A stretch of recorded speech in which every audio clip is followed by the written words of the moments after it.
Journalism में जाएंगे, TV में जाएंगे, प्रिंट में जाएंगे या एकेडमिया में जाएंगे, पढ़ाने जाएंगे, कहीं भी जाएंगे, रिसर्च करेंगे।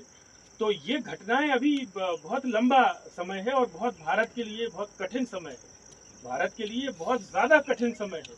हम कल्पना नहीं कर सकते हैं कि 25 साल के बाद जब आप लोगों के बच्चे 20-20 साल के हो जाएंगे आने वाले समय में, और वो जब भारत अपनी 100 साल की सालगिरह मनाएगा आज़ादी की, तथाकथित आज़ादी की, अगर आज़ादी ऐसी मिलनी थी तो क्वेश्चन मार्क है उस फ्रीडम पर हमारी। तो वो कैसी दुनिया में जी रहे होंगे 50 साल के बाद।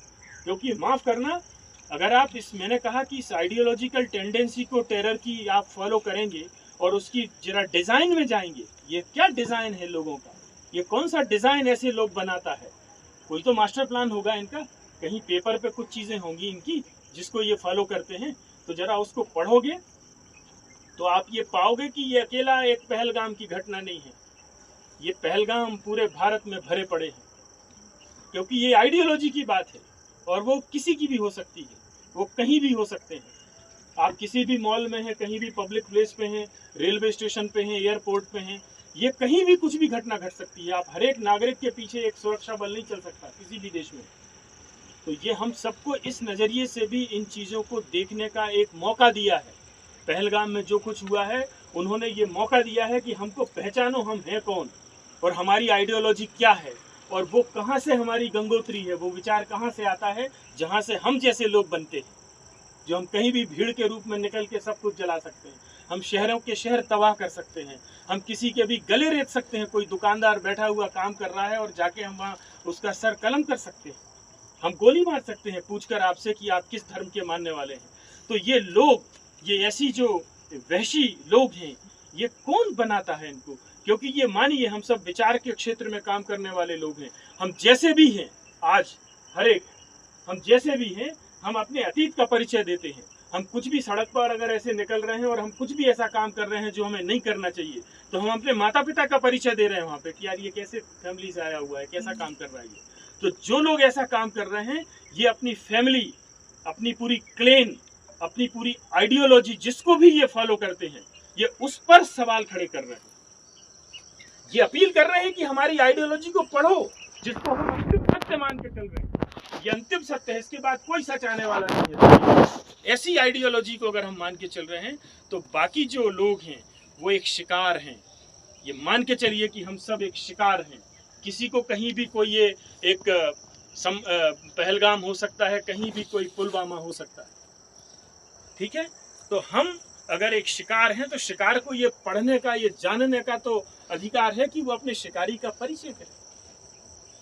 तो वो परिचय करने का ये अवसर है हम लोगों के लिए। हम एक सामान्य नागरिक ऐसे नहीं है कि किसान हैं, व्यापारी हैं, पॉलिटिकल पार्टी के किसी वर्कर हैं, और 2 मिनट चूंकि हमको एक संवेदना दिखानी है इतने नृशंस कांड के बारे में, तो हम कहीं भी 2 मिनट का मौन किया हमने और 2 शब्द कहे और फिर अपने अपने घरों को, अपनी अपनी दुकानों को चले गए। हमें नींद नहीं आनी चाहिए, हमें नींद नहीं आनी चाहिए। हम रोज इस बात को जाने कि ये कौन लोग हैं और ये कौन सी विचारधारा है जो ऐसे लोगों को बनाती है। तो हम सब इसके बारे में पढ़ना शुरू करें, हम सब इसके बारे में पढ़ना जानना शुरू करें, तो हम कुछ पहचान पाएंगे। हमारे चश्मों पे ये जो धूल जमी रहती है ना कई चीज़ों की, ये धूल अपने आप साफ होगी जब आप जाएंगे, उसकी आइडियोलॉजी में जाएंगे। तो ये हम करें, क्योंकि अगर हम ऐसा करते हैं तो हम जो लिखने के, दिखाने के जो पेशे में जाने वाले हैं, मीडिया के अगर कारोबार में हम जाने वाले हैं, तो हमारे ही चश्मे जब साफ नहीं होंगे तो हम दूसरों को क्या बताएंगे। तो हमारे चश्मे साफ कब होंगे? जब हम पढ़ेंगे, जानेंगे, और जो भी लोग इस तरह की जो विचारधारा को फॉलो करते हैं उसको हम जानेंगे। ये सच्ची श्रद्धांजलि होगी, ये प्रतीकात्मक श्रद्धांजलि है कि आज हम लोग यहाँ इकट्ठे हुए, हमने उनके प्रति संवेदना व्यक्त की। जो 26 लोग मारे गए हैं उसमें हिंदू भी हैं, एक आध कोई मुस्लिम भी है, उन्होंने किसी का वो नहीं देखा, कुछ से पूछताछ की, बाकी को ऐसे ही उड़ा दिया उन्होंने। जो मुंबई में मारे गए थे, जो अन्य घटनाओं में पिछले 50 सालों में भारत में मारे गए हैं, जो कश्मीर से एक दिन पूरे बाहर कर दिए गए, कौन लोग हैं जो ऐसा कर सकते हैं कि अपनी औरतों और बच्चों को हमारे यहाँ छोड़ जाओ और अपनी प्रॉपर्टी छोड़ जाओ, वो सारे पुरुष जा सकते हैं, ऐसी घोषणाएं लाउड स्पीकर से। तो ये कौन लोग हैं जो ऐसा कर सकते हैं? क्या हम कर सकते हैं कि तुम्हारा क्या धर्म है, मैं तुम्हें छोड़ दूं और इसको मार दूं, और तुम अपने बच्चों को और औरतों को छोड़ जाओ और बाकी निकल जाओ यहाँ से सुरक्षित। ये जो भी है इनकी आइडियोलॉजी, इनको मुबारक, लेकिन हमको पढ़ना चाहिए, हमको इनकी पूरे डिजाइन को समझना चाहिए, इनका पूरा मास्टर प्लान हमें समझना चाहिए। समझ के भी हम क्या कर लेंगे, लेकिन हम समझ गए हैं। और अगर कल के दिन हमारे सामने कोई घटना होती है तो हम कम से कम ये तो है कि हम मरने के पहले हमें ये पता होगा कि बेटा तुम हो कौन और किस आइडियोलॉजी ने तुम्हें बनाया था, हम तुम्हें पहचानते हैं। ये शिकार और शिकारी का मैटर है भारत के अंदर, पूरी दुनिया फेस कर रही है, तो उसको समझो।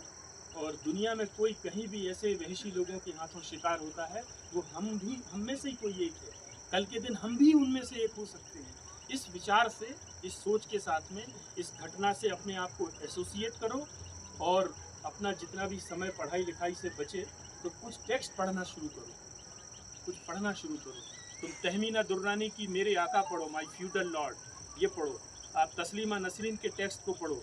आप बहुत सारी ऐसी किताबें हैं जिनको पढ़ो, साहित्यिक रचनाएं हैं ये, इनको पढ़ोगे तो कुछ क्लू मिलेंगे आपको तो क्या चल रहा है इस दुनिया में, चल क्या रहा है, इनकी दुनिया में क्या चल रहा है, इनकी दुनिया में।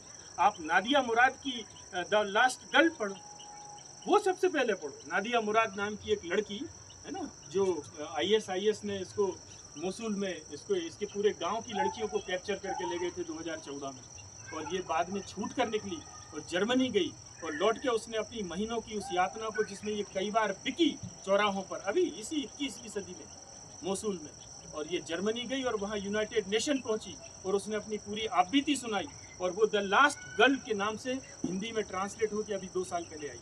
वो पढ़ लो तो इस दुनिया की एक झलक मिलेगी आपको जहाँ ये लोग ये सारा ऑपरेट करते हैं। ठीक है, मुझे सिर्फ इतना ही कहना है। अब अपन एक मौन रख लेंगे 2 मिनट।